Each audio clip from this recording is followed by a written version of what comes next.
Good afternoon. Welcome to Election Brief. Election Brief is brought to you by Petrosol. Petrosol, your clean fuel in full quantity. Coming up this afternoon, traders at the Kunsu market in the Ashanti region are appealing to the new patriotic party's flag bearer, Dr. Mahamudu Bawumia, to construct a modern market facility for them if successful in retaining power. According to the traders, the present population of the market has outgrown the facility, which serves 38 communities. The trading group affiliated with the NPP says a new market will facilitate economic growth in the area. Nanaya Ojima visited the market and has filed this report. It is a market day at Kunsu. Farmers and traders from communities in the enclave have commuted to the market to trade.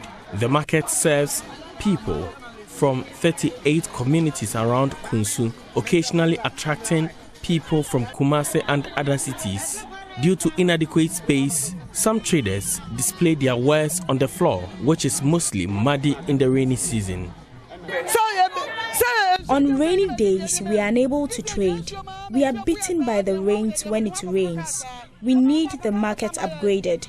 We want shelters. They have done the first phase of the project. The shops are done, but we are yet to see others come. There are no washrooms, even for women. The market, constructed by the present NPP administration, has few stores, inadequate for the traders. These traders say they trust the NPP government, if successful in retaining power, will see to the upgrade of the market. Meanwhile, the traders have joined the lobbying for the Chief of Staff, Akosua Frima Opare, to be chosen as running mate to Dr. Bawumia. To them, their choice has demonstrated interest in improving the standard of living of traders and women. If Frima Opare is selected, things will be easier. A lot more people will join the campaign. NPP will be very attractive to residents of the region. The woman has compassion for women and children. She has extended a lot of help to the racecourse traders after the fire swept through the market. Today, for her sake, they are back in business. Dr. Mahamudu Bawumia said, "Nadaruma running mate of Pasuino. Only your mammy, Frima or Sell Parry. You go to the form. Yes, Senator, on you if you say, or you'll be a Obama." For Joy News, Nanaya Ojima, Kumasi. We'll be taking you back to the Moving Peak Hotel, where my colleague Kenneth JC is standing by to tell us more about this transformation agenda that will be launched by the leader for the Movement for Change, Alan Chermantin. Right now, 2024 presidential candidate for the All People's Congress, Hassan Ayariga, has expressed concern over current happenings in Bawku. Dr. Hassan Ayariga, on his visit to some communities of the Kusasis and Mampusis, commended the two factions and urged them to continue to allow peace to prevail. Hassan Ayariga, after launching his campaign, also met with petty traders at the Bawku market and promised them of a better economy in his presidency. I've been joined by the founder of the ACP, Hassan Ayariga. Great to have you. What next after the launch of your campaign? Thank you, and good afternoon to your viewers. We are back to Accra. This morning we arrived in Accra. We're going to start the campaign again from Accra here, and then we'll move down towards the Ashanti region and then back to the Upper East. For us, the most important thing was to get the blessing from the Zugwana, that is the Bokunava, to bless the campaign and bless me as his son to begin the campaign. And then afterward, we'll then start the main campaign. At least we've been to the community. We have launched the campaign. We visited so many markets. We visited various tribes, including the Busangas, the Osis, the Mampusis, and all other tribes in Bawku. I've walked in the market for more than 2 hours, visiting communities where many people are afraid to go in. I've taken the pain. I've gone in those communities, met with the Mampusis, who are my uncles, and greeted most of them, and then expressed my opinion about peace. And I've asked all of them to live in peace because as a son of theirs who is vying to be president of the Republic of Ghana. His community shouldn't be fighting. His people shouldn't be fighting among one another. They should rather be praying hard to get a presidency to their place so that we can develop the community. Because if you go to Bawku and you go around the whole community, prices of goods and services are outrageous. They have no jobs. Poverty is on the rise. Meanwhile, the prices of goods in the market, in Bawku market, is more expensive than in Accra. And you ask yourself, how are these people surviving at the state where they have war, and at the same time the prices of goods in the markets are outrageous? So it's a very bad situation in Bawku, and Bawku need a lot of development. The youth have no jobs. You see young, energetic young men and women roaming the streets and have no job. And as a citizen or as a son of those the soil, I feel very bad that I get to the community where I'm expecting to see tremendous development, where I see people leaving town and homes and people's communities are empty. Meanwhile, we are two borders. Bawku is a third border in the whole region. Bawku has a border, Togo, and then Burkina Faso. You can imagine the kind of development that can come to that community. So I have promised them that when elected as the president of the Republic of Ghana, I will transform Bawku to one of the finest cities in Africa, especially where we can have an airport there. It's very easy to have an airport in Bawku that can help all these three countries benefit from. Not to always travel from Bawku to come to Tamale before you can have access to an airport. There's no university in the community. How are we going to train our own? Okay, the markets are down, the hospitals are all down. Nothing is working properly in Bawku besides the security agencies, the police and the military. Definitely there can be development when there's conflicts, and that's why you've expressed concern over the protracted conflicts in Bawku. What are your plans to ensure an end to this conflict, especially with the position you find yourself, your mother from one side and your father from the other side? And that is why I took the pain to be able to visit both sides and to tell them, look, I belong to both sides. And for me, it is when you are peaceful with one another that development can come to your community. So I've been trying to talk to both sides. From the Kusasi side, I think I've been able to convince them much. But from the Mampusi side is where I'm trying my best to get them to understand that where there is no peace, there is no development. And they must understand this, that they are family. Look, there is no house in the Mampusi community that you will not find a Kusasi descendant in. No house. No house. Either the person's grandmother is a Kusasi, the person's sister is a Kusasi, or what. Same. When you come to the Kusasi side, most of them too have family that are Kusasi. So what is all this? If it is about the chieftains, that has been dealt with. So let's look at how we can keep and have peace, where everybody can go around about doing their businesses and transforming their transactions in order to build a community. I am sad, very saddened by the situation. And really, to walk in the Mampuchi community there for 2 hours without being in the car shows that the Mampuchi too are ready and willing to start a very peace accord discussion. Right. In the past, you don't expect somebody like Hassan Ayariga to be able to walk in the community of the Mampuchi, even though I belong to one side and the other side. But I mean, it was calm, it was peaceful. They accepted me, they received me well in the market, the lorry stations and all other places that I visited. They were so happy. If you watch the videos, you will see that at least peace is coming back and all of them are willing to accept peace and live in peace. We wish you all the best as you try to help broker this peace and also help to develop that area. Hassan Ayariga is founder of the ACP and 2024 candidate for the ACP. Right now, the Central Tongue constituency of the Volta region, and the New Patriotic Party's parliamentary candidate, Godwin Ayikba, popularly known as Kasola, has described his main opponent, the NDC's incumbent MP, as a funeral MP who has failed to provide both parliamentary leadership and foster development in the constituency. But Roosevelt, who is the MP, has described such assertions as naivety. We'll hear from the MP shortly. First, here's MPP parliamentary candidate for the Central Tone constituency, Godwin Ayekwa, making those allegations. That is he has failed. So on a scale of 1 to 10, I will give it 2.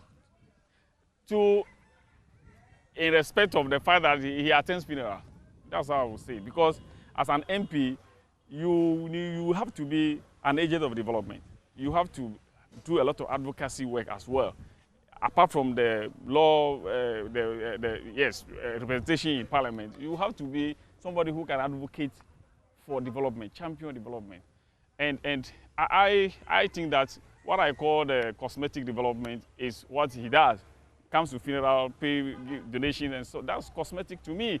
We want tangible. We want something that is concrete that would change lives perpetually. So he's not doing that.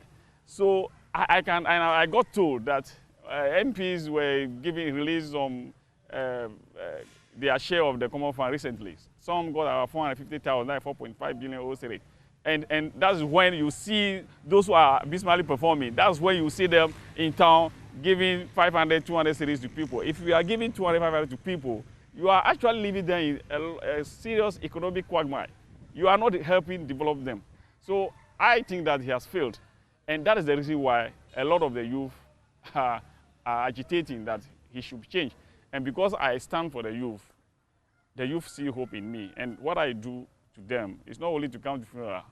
Sometimes I just come and see that, no, we need to do this. What are your issues? On the floor of parliament, that I can say, I'll grade him maybe 5 out of 10. 5 out of 10. That is the occasion that I see. I used to visit him in parliament. I visit him in parliament. I do business with MPs. So on occasions that I see him on the floor, I think that's when I can give him 5 over 10. But even there, I think I'm too magnanimous to give him 5. He has failed. But in a sharper battle, the two-term NDC MP and parliamentary candidate has described the NPP candidate's assertion as naivety. It is naivety. It is people who do not know how parliament works. They will be saying that you don't speak on the floor of parliament. And those things that we do on the floor of parliament a day, it's not what they show on TV. They show only a small part. You understand? And parliament deals with seniority. So if they want to show the small part, do you think they will leave the Haruna Idrisus, they will leave Ato Fossins and be showing me? We don't do it that way. I talk on the floor of parliament, but the chunk of the job is at the committee level. Go and ask of my performance at the health committee level. Go and ask of my performance at the special budget committee level. Go and ask of my performance at the economic development committee level. You will hear of me. You will hear of me. So they don't come there. They don't come there. Anybody who is saying that someone doesn't talk in parliament is naive. The person doesn't know how parliament works. Because it is not you come to parliament. It is not everything that is done there the whole day that is screened on the TV. It's only some 5 minutes or 3 minutes one. Okay. So why should you say that? Okay. So what do you have? Or they want me to be insulting people what do you have madly for them to know that I am talking. What do you have for I contribute on the radio stations. I contribute on the TV. I go to TV stations. What do they need? When I go there, do they come to speak for me? As for him, he is fighting for power. And the only way to get power is to close his eyes on whatever good things I have done. You understand? But the people I have related with over the years, they know and they will not vote for him. They will still vote for me because they know what I can do. You understand? He should wait. We will go to the polls and he will look at the results. Are you going to beat him? Definitely. Definitely. By what margin? Oh, in the last election, I had 83%.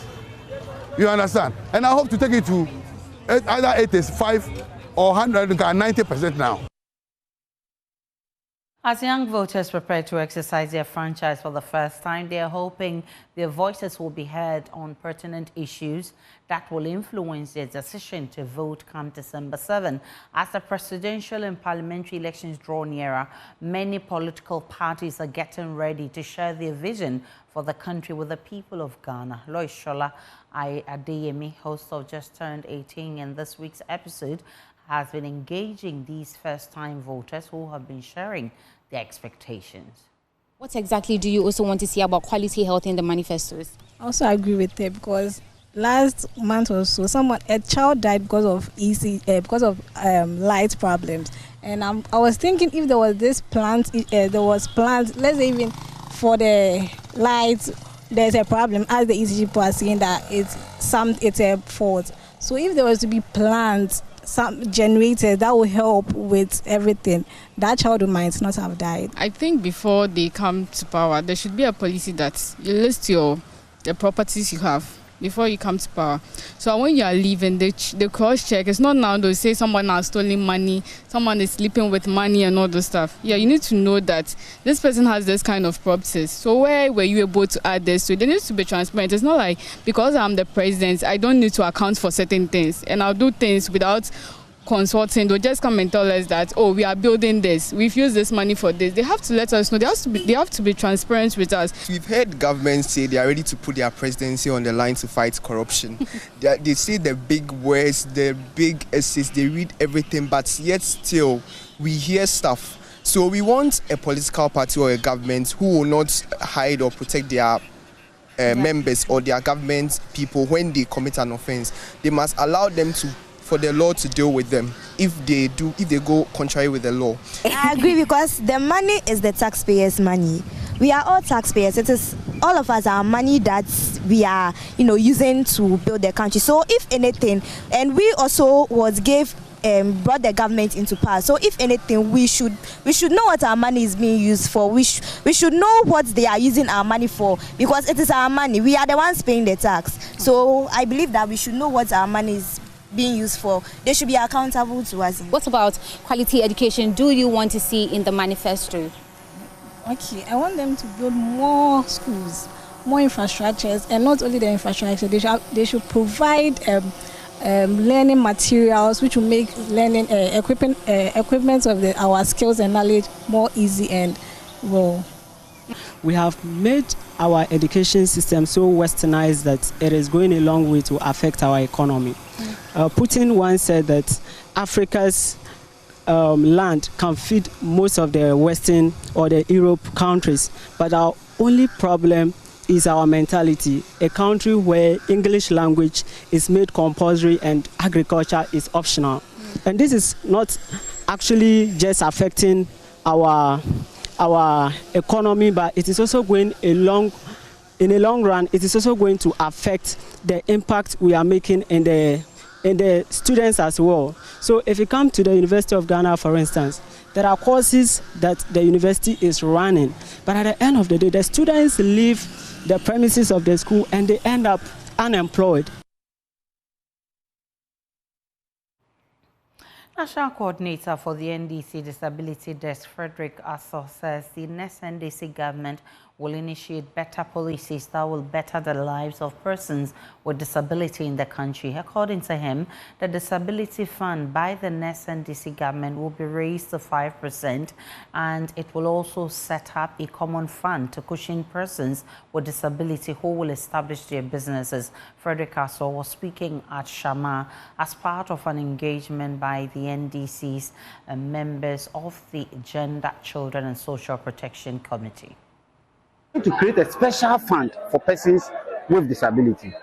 We're also making a policy that every establishment in Ghana, which is every company, every organization, every offices, should employ 5% of persons with disability into their dispensation. So if a company has 100 workers, at least 5 of them should be persons with disability.